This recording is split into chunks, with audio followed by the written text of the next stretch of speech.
Welcome into Duval Daily, presented by GenJag.com. I'm Jordan Lugo. Thanks so much for tuning in here on Wednesday, August 2nd, day 7 of Jaguars training camp in the books, second day of full pads for your Jacksonville Jaguars. Got a little bit hot out there yesterday. Some of the guys were dealing with some fatigue, some heat fatigue. Today was much nicer, a little bit more mild. Got some rain coming down here in Duval County now, so not as much heat today, but another long practice, full pads. We'll get into it. First, got to start it off with some injury updates. Prior to practice, Doug Peterson met with the media. Calvin Ridley dealing with a toe injury. He was said to be limited in practice today, although it didn't look like it. We'll get into that. Anton Harrison is dealing with a right shoulder. Just has some soreness there. They're being cautious. Was holding him out of the team portion of practice. And then Andre Sisco, like Anton Harrison, he was limited as well. He has a hamstring going on. You look over at Andre Sisco during the team portion of practice, and about every 5-10 minutes, he's over there doing push-ups. So good to see him staying loose. He's kind of jumping around, doing those push-ups, keeping himself engaged, right? And I'm no doctor, but again, Calvin Ridley, it looked like to me he participated in all of the team stuff for the Jaguars for the most part. So despite the toe soreness, they kept him out there, and you saw Calvin Ridley versus Tyson Campbell as it has been throughout the duration of Jaguars training camp so far. It's appointment viewing when those two line up against each other. Today, Ridley was routing him up pretty well. Tyson was sticking with him for the most part. Did draw a pass interference on one of them, but Calvin Ridley was failing to haul in the football today for whatever reason. On several occasions, he let the ball hit the ground. Kind of bizarre. Not sure if he was too amped up due to the toe or what was going on there with Calvin Ridley, but he dropped a lot of passes, bottom line, and so did the entirety of the Jaguars' top 3 receivers, right? Christian Kirk, Calvin Ridley, Zay Jones, they all let the ball hit the ground today during the team portion of practice.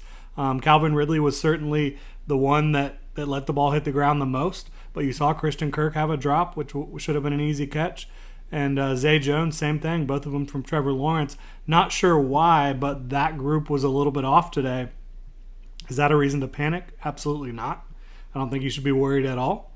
But I'm here to report what I saw out there at training camp. That's what happened today. Is it something that has been a problem throughout training camp for these guys? No, absolutely not. Is it something that I continue to be a problem? Absolutely not. Now, if it is, we will report it and we'll talk about it. But at this point, I wouldn't worry about it at all.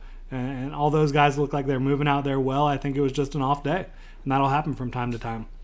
Before practice and Doug Peterson's press conference, he was praising Devin Lloyd, and I really agree. Devin Lloyd has been really good. I think today might have even been his best day out there. He hasn't looked lost in coverage at all. He's been where he's supposed to be. He's where he's supposed to be consistently against the run and the pass. He made some big plays out there today, kind of thumping Travis Etienne a couple times, tight coverage on Calvin Ridley. Might have even gotten a hand in there on that one to deflect that one away. But yeah, Devin Lloyd going into year 2, playing a lot better right now. He missed most of training camp last year. Bottom line, that's what happened. That's how it went down. He had the injury, unfortunately, and I think it really hindered him throughout his rookie year. And not just the injury, but the loss of practice time and training camp. I mean, as a rookie, you need your training camp to get ready, and I think having a full year to focus on this defense, this system, his role in this system, and having a full training camp, hopefully, to be able to go out there and execute and get those mental reps down and physical reps down, I think is going to really help Devin Lloyd, who the Jaguars traded up back into the first round to land him in 2022 for a reason. This was a guy I had as a borderline top 10 draft pick in 2022. He fell down into the 20s, and the Jaguars decided they wanted to go up and get him. I was a huge fan of the move despite bringing in Foye Oluokun. I think Devin Lloyd is going to have his opportunity, and I think he's going to look a lot better in 2023 than he did as a rookie. The Jaguars' defensive front was disruptive early in practice. You saw Roy Robertson-Harris getting in there, Tyler Lacey, Josh Allen as well making a play. He was able to deflect a Trevor Lawrence pass in the backfield. Josh Allen has consistently been in the backfield throughout training camp pretty much every day. Antonio Johnson, the rookie out of Texas A&M, the guy who is going to be kind of a combo, a hybrid safety slash somebody who can also line up in the slot. And look, safeties, they do line up in the slot. Like Rayshawn Jenkins had over 200 snaps in the slot last year. So you don't have to call him a nickel corner. I don't think that's what his role really is. But yeah, he can line up in the slot for you. And he is showing his length, his physicality, and his aggressiveness pretty consistently. He's not going to be perfect in one-on-one coverage against receivers, but he's a guy that I think will find a role with the Jaguars in 2023 pretty early on, just due to his physical ability, his length, his aggression that he plays with, and his ability to disrupt as a defender on the line of scrimmage, as a run defender, as well as someone who can pursue the football really well, force a lot of fumbles. Big fan of what Antonio Johnson has put on film so far. Eric Hallett had another good day, had a really strong day yesterday. He was the Jaguars' 6th-round pick out of Pitt. He is more of that true nickel type cornerback in my opinion, and he's been sticky in coverage. He's been making plays, had a really nice PBU in one-on-one drills down the field, looked really good. So Eric Hallett is stacking some good days together, and his counterpart, or I don't know if counterpart's the right word, but the guy who was drafted just after him, Christian Braswell, another corner out of Rutgers, he hasn't looked great the last couple of days. Not sure what's going on with him, but he has not been as sticky as you would hope. He's a very athletic player, obviously very early on in his first training camp as a rookie, but want to see a little bit more out of Christian Braswell moving forward. You did have a minor dust-up, Mia O'Brien reported it, between Rayshawn Jenkins and Sammis Reyes, but got broken up very quickly. Nothing really to report on. I don't think there was even any punches thrown. Run defense, super strong looking today. Devin Lloyd was one of those guys that was making a lot of plays against the run, consistently there. If it wasn't at the line of scrimmage, it was just beyond the line of scrimmage where Devin Lloyd was making contact with these runners, looking really strong.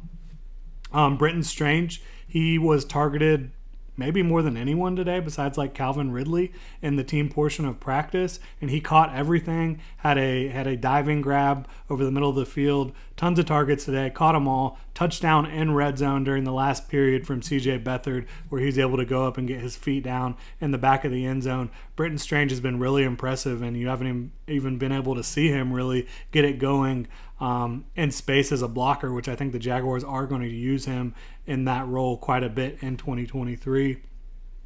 Deshaun Dixon, he had a big day, I think. He was pressuring CJ Beathard quite a bit in the team portion of practice. Had some wins in one-on-one as well that I saw. John Shipley also was over there watching those. He told me that Dixon was able to get a couple pressures in one-on-one, and I thought he looked really good. Again, in the team portion of practice, he's playing more of that defensive end role in the Jaguars' defense instead of outside linebacker, and I thought he had his best day of camp so far. Shaquille Quarterman, he was really, really good against the run, really physical. That's kind of his calling card, but you saw it multiple times throughout the team portion of practice today. Shaquille Quarterman making some plays as a run defender. Walker Little looking really strong in one-on-one drills, was having his way with pretty much everyone he went up against. And this is a guy, has the talent, has the pedigree. He's going to be a starter in 2023. Going to start out at left tackle for the Jaguars during Cam Robinson's suspension, and potentially move inside to guard, potentially hold on to that spot. We'll see how it all plays out. But Walker Little had a really good day in the OL versus DL drills. And I just want to say this, and I think there's a lot of people in the media that kind of agree with this. I don't think the Jags have enough behind Josh Allen and Trayvon Walker right now, straight up, in terms of the pass rush. I don't think you're seeing Kayvon Chason do a lot. I don't think you're seeing any of these guys look consistent enough to really make a huge impact in 2023. We'll see how it plays out. And, of course, DeJuan Smoot's not out there practicing yet. He's going to be able to make an impact as a rotational pass rusher. But I think you just need one more. I really do. I think you need to go get a vet edge rusher. Go do it. Whether it's Justin Houston, whether it's Melvin Ingram, there's a couple other guys out there. Unique Ngakoue, will he settle for a rotational pass rushing role? I'm not sure, but there's some guys out there that I think the Jaguars should certainly be in contact with and bring one of them in, because I think it's not about being a good team. I think the Jaguars are going to be a good team. It's about being able to take down the best teams in the playoffs. It's about getting to the Super Bowl. And I think if you want to get to the Super Bowl, you just need a little bit more edge rush than what the Jaguars currently have beyond Josh Allen. And of course, they're expecting Trayvon Walker to make a big year 2 leap. But beyond that, I just don't see it personally with this group. So I think they need to bring someone in. And it's not like they won't be a good defense if they don't get another edge rusher. But I think you want to give yourself the best possible chance. You have the money to go do this, to bring in one of these guys. I think they absolutely should. Didn't see much Foye Oluokun during team portion of practice today, if at all. Hopefully we'll be able to get an update there later on to see what was going on there. But did not see much Foye Oluokun out there. Jordan Smith had a would-be sack on the final play of practice today on C.J. Beathard, but he was unblocked. It's not like he was able to defeat a defender or an offensive lineman, and get in there for a pressure. He was just simply unblocked off the edge. You saw a lot of wide receiver versus DB one-on-one. I'll get into some of that. And by the way, when you're seeing double moves and one-on-one, the wide receiver is almost always going to win in that situation. It just puts defenders in a really tough spot. And so I think you should take what happens in one-on-one with wide receivers and DBs with a grain of salt to a certain extent. But we'll go ahead and get into it. Just wanted to put that out there before getting into it. Kendrick Pryor had a deep touchdown with Antonio Johnson and Gregory Jr. in coverage, was able to just get behind them. You kind of saw that a lot with him in Cincinnati during the preseason last year. I've mentioned it a lot, but he led the preseason, the entire NFL, in receiving last year. So a guy who has the ability to get open and make plays. Jaray Jenkins had a really nice catch with Tavon Campbell in coverage. A lot of the guys, when he got over to the sideline, were kind of dapping him up, giving him some love, crediting Jaray Jenkins, who's a rookie out of LSU, scored 6 touchdowns for the Tigers last year. Calvin Ridley, as I mentioned, dropped several passes. He couldn't haul one in on the sideline where he was able to get a little bit of a step on Tyson Campbell, but Tyson was in pretty good coverage. Great rep by both of them, but Calvin just couldn't quite haul that one in. Ridley got 32. Tyson Campbell to commit a pass interference where he was trying to break outside. He also got Darius Williams to commit a pass interference in a similar fashion. So was able to, despite not hauling in a lot of these catches today, still make an impact, drawing some pass interferences. Christian Kirk drew a pass interference against Trey Herndon, and that was after getting locked up on a rep by Trey Herndon. So, and then he also easily beat Trey Herndon a little bit later on. Zay Jones was able to beat Chris Claybrooks down the field. Gregory Jr., he was physical in a one-on-one rep versus Evan Ingram, but Evan Ingram was able to haul it in on a short route. But I thought that was an impressive rep by both guys. You saw Jamal Agnew beat Christian Braswell deep down the sideline on a play that went for a touchdown. You saw Zay Jones, great effort on a back shoulder throw where he had to go to the ground to try to get it, but he couldn't quite haul it in. Still liked the effort. Again, Jaray Jenkins with another solid catch in 11-on-11, in one-on-one. Evan Ingram, he was able to get Antonio Johnson on a double move, and again, double moves, one-on-one, it's tough to stop. Chris Claybrooks did break up one pass against Jamal Agnew. Tough physical coverage by him on that one. Eric Hallett had another one-on-one pass breakup versus Parker Washington there in one-on-ones. Tim Jones had an over-the-shoulder touchdown catch versus Gregory Jr., who was in really tight coverage. Good rep from both of those guys. And then Zay Jones was able to draw a pass interference against Chris Claybrooks. And that's all I've got for the wide receiver versus DB one-on-ones. Just wanted to run through that for y'all real quickly.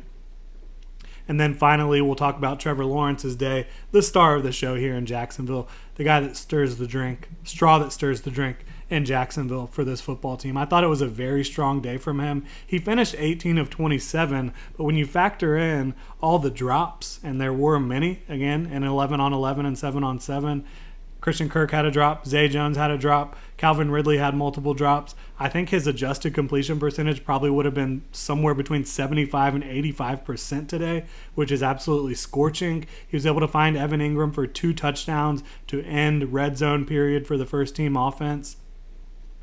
And just looked really sharp.